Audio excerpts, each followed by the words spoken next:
कर्जमाफीवरून बच्चू कडू आणि राजू शेट्टींसह शेतकरी नेत्यांनी अत्यंत आक्रमक पवित्रा घेत सरकारला वायदा द्यायला भाग पाडलं। पण दुसरीकडे याच मुद्द्यावरनं उपमुख्यमंत्री अजित पवारांनी सारखं फुकट सारखं कर्जमाफ कशाला हवं असा कुचकट सवाल करत शेतकऱ्यांना सुनावलंय। पण सध्या कुठल्याच शेतमालाला अपेक्षित दर मिळत नाहीये, उत्पादन खर्च भरून निघत नाहीये। त्यामुळे यावर अजित पवार का बोलत नाहीत असा प्रश्नही उपस्थित होतोय।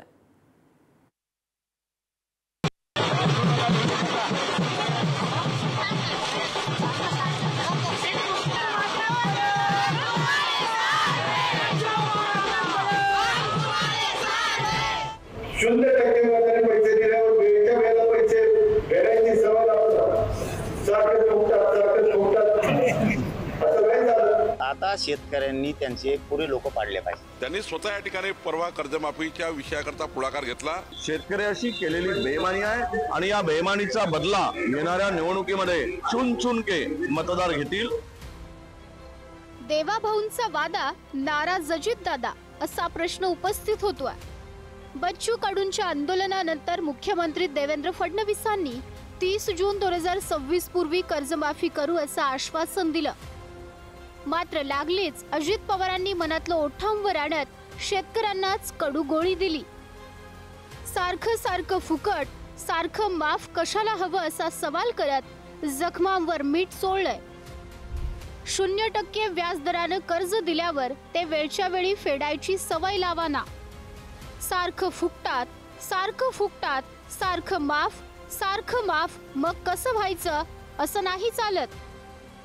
एकदा शरद पवार यांच्या काळात कर्जमाफ झालं, एकदा देवेंद्र फडणवीस यांच्या काळात कर्जमाफी झाली, उद्धव ठाकरे यांच्या सरकारमध्ये असताना कर्जमाफी झाली। 2024 मध्ये आम्हाला निवडून यायचं होतं, आम्ही माफ करू मग करा माफ। 30 जूनला तो निर्णय घ्यायचा ठरलेला, पण तुम्ही पण 0% पैसे दिल्यावर वेळच्या वेळेला पैसे फेडायची सवय लावतात, सारखं फुकटात आणि सारखं माफ कसं होईल असं नाही झालं। लोकांनी सुद्धा विचार करण्याची गरज आहे की या सरकारचं नेमकं करायचं काय। आता तर तुम्ही याला फुकटचं कसं म्हणता? तुम्हाला फुकटचं दिलं त्याचं काय? तुमचं सरकार या जनतेनं या शेतकऱ्यांनी फुकट दिलंय फायदा व्हावं म्हणून। आपल्याला जरी फुकट म्हणतात, किती दिवस खाता म्हणतायत, तुमची कर्जमाफी का करायची, तुम्हाला हप्ते फेडायला काय झालं, अशा जर अर्वाच्य शब्द म्हणून त्याला जर असे उच्चार करणार असले ना, आता शेतकऱ्यांनी त्यांचे पुरे लोक पाडले पाहिजे। वेळच्या वेळी कर्ज फेडायची सवय लावा, सारखं फुकटात सारखं माफ मग कसं व्हायचं असा कुचका सल्ला अजित पवारांनी शेतकऱ्यांना दिलाय। पण सध्या कोणत्याच शेतमालाला अपेक्षित दर मिळत नाही, पिकांचा उत्पादन खर्चही भरून निघत नाही। मग अशा परिस्थितीत बळीराजानं घर कसं चालवायचं, कर्ज कसं फेडायचं याचं उत्तर अजितदादा देणार का हा प्रश्न उपस्थित होतोय। कांद्याला अपेक्षित दर आहे 3000 रुपये क्विंटल, मात्र प्रत्यक्षात दर मिळतोय 1000 रुपये प्रति क्विंटल। सोयाबीनला अपेक्षित दर आहे 7000 रुपये क्विंटल आणि प्रत्यक्षात मिळतोय 4000 रुपये क्विंटल। कापसाला अपेक्षित दर आहे 12000 रुपये क्विंटल, तर प्रत्यक्षात मिळतोय केवळ 6000 रुपये क्विंटल।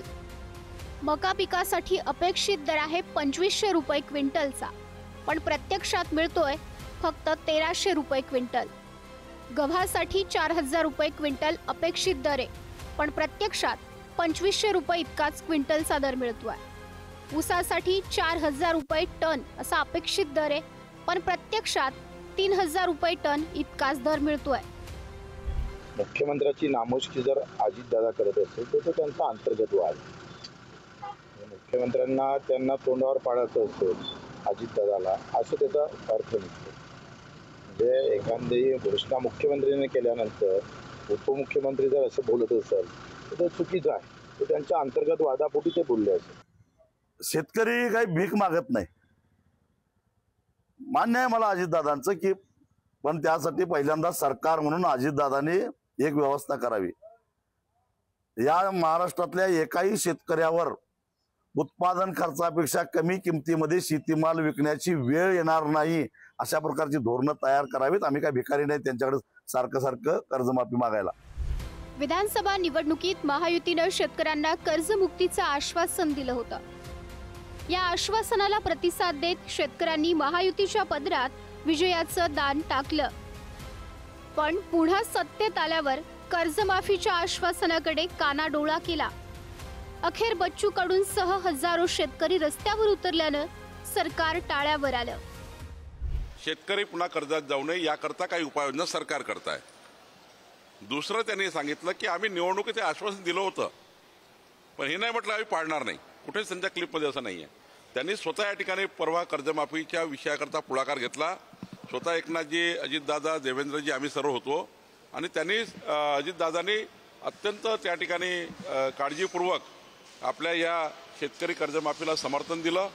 त्यांनी सांगितलं हे केलं पाहिजे, पण करताना मात्र आपण निकष ठरवले पाहिजे, निकषावर कर्जमाफी केली पाहिजे। म्हणून त्या ठिकाणी कमिटीच्या माध्यमातून ज्या शिफारशी येतील त्यावर त्या ठिकाणी सरकार काम करणार आहे। खरं म्हणजे शेतकरी संकटात असताना असं असंवेदनशील बोलूच नाही आणि आम्ही निवडणुका जिंकण्यासाठी कर्जमाफी केली अशा प्रकारचं वक्तव्य त्यांनी केलं।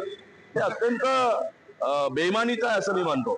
म्हणजे लोकांना तुम्ही मतं मिळवण्यासाठी बेईमानी करताय, खोटं बोलताय, खोटी आश्वासनं देताय आणि मतं घेताय, ही जनतेशी, शेतकऱ्याशी केलेली बेईमानी आहे आणि या बेईमानीचा बदला येणाऱ्या निवडणुकीमध्ये चुन के मतदार घेतील आणि यांची जागा, यांची अवकात यांना दाखवतील। खरं तर शेतकरी मौजमजा करण्यासाठी, कुणावर पैसे उधळण्यासाठी कर्ज घेत नाही आणि कर्जमाफी करा अशी मागणी घेऊन शेतकरी कधी सरकारच्या दारातही जात नाही। अजितदादा, तुम्हाला निवडून यायचं होतं म्हणून तुम्ही 7/12 कोरा करण्याचं आश्वासन देत भीक मागितली। त्यामुळे बळीराजाला तुमची भीक नकोय, त्याऐवजी सरकारनं शेतमालाला योग्य दर द्यावा हीच अपेक्षा आहे। जयकुमार गोरेसह सूरज बोरावके, पुढारी न्यूज।